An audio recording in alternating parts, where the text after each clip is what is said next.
Hi, Phil Aston here from Now Spinning Magazine, with episode 7 in the Jethro Tull Super Deluxe Edition box set series. I'm getting so tongue-tied now because my ears are so full of prog at the moment, so please bear with me. Now, I said that the series, once I got into this, I'd reached a point by now that I decided I was going to keep buying them no matter what. And I mention that because this actually is not one of my favourite Jethro Tull albums at all. But anyway, let's dive in and have a look. And next we're on to Warchild, which again I only had on a single CD before, was from 2002. After all those previous albums of heavy prog and concept albums, Jethro Tull decided to go for a much more traditional album with shorter songs. This had, again, just like the last one, Passion Play, the booklet was becoming more elaborate compared with the early CD remasters.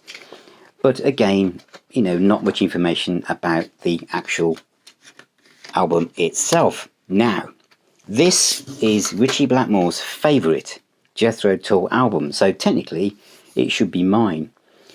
But I never really got into this as a Jethro Tull album until I bought this. And that changed everything. 80-page book, extensive article by Martin Webb, preparation, recording of the album, recording touring chronology from 1973 to 1975, memories of 15 years on the road with Tull. It's absolutely fantastic. CD1 is Warchild, the Stephen Wilson stereo mix. CD2, the second act associated recordings. Look how many there are. And then Warchild with orchestral recordings. DVD1 is 5.1 mix. DVD2, it contains more recordings, again in 5.1 remix. It's just absolutely superb. I think by this time, Jethro Tull, Ian Anderson, was an out-and-out rock star who knew exactly how to present himself wearing clothes that would get him noticed. Let's say 40th anniversary theatre edition, and there we have a man who knows how he wants to look. But again, even if for me, I didn't really like this album, but as I started to get into this, and again because I'm reading, look at that stage gear. In fact, the stage gear for the whole band at this point, they had arrived. They really were not like anyone else. This is the great thing about the 70s. Bands then would just, they didn't look over the fence to see what anyone else is doing. They just did what they wanted to do. That was it. Just brilliant. So again, all of this information is just perfect for the fans of this genre of music and of this band. Track by track analysis. Bungle in the Jungle. That was the first track I used to like, and then Sea Lion I got to like that, of course. I've got the additional tracks, and then the quartet, of course. In fact, I think that was probably coming up soon. Then you've got Musical Fantasy, because it was, again, they take it to the theatre. All the lyrics. Skated Around Thin Ice on a New Day. I did like that one as well. All the lyrics are there. Page, and then and I found this fascinating. There's an article about the string quartet who went on tour with them, actually tracking them down and talking about what it was like being on tour with a rock band as a string quartet and the wigs they had to wear. And there they are, as they are in 2014, which is when this set came out. I just think it's fantastic, isn't it? And I know, God, how many times I'm saying the words fantastic, amazing, I wish everyone did box sets like this. I know, it's probably wearing a bit, but I just can't help it, because there's no other way of describing this. And I hope you enjoy seeing this level of detail, and those are all the dates for the actual album itself. And even we've got an example of Pan's people who went on tour with them at this point, and there they are with Ian. Absolutely fantastic. So that is Warchild, which since buying this version, I now like it. So there you have it. We have Warchild by Jethro Tull. And as I mentioned there, this is probably my least favourite Jethro Tull album, or it was at the time when it first came out. Tiny little tracks, tiny, well, Jethro Tull it was, you know, normal size, commercial type rock songs, and apart from Skating on Thin Ice and Bungle in the Jungle, which was, I think, was a single A and B side, so I thought I'd heard the best of the stuff.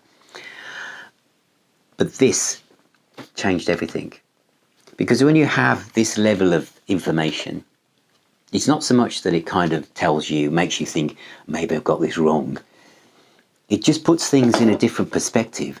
And also, as you saw when you looked through, Ian Anderson was such a rock star. He, you know, what those threads he's wearing, and the look and the band, you know, they just really were something else, weren't they? It just makes me smile now from ear to ear, you know, to own these and to feel that I can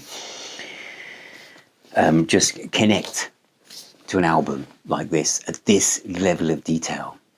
I know we talk about picking up an album, wherever it is, so I randomly pick a record, you know, looking at the back and the front and the you know, the credits and everything and a few photographs. Yes, we can, and our imagination will take us to places. But when you've got this kind of level of information, you know, it's kind of, it's on a different level.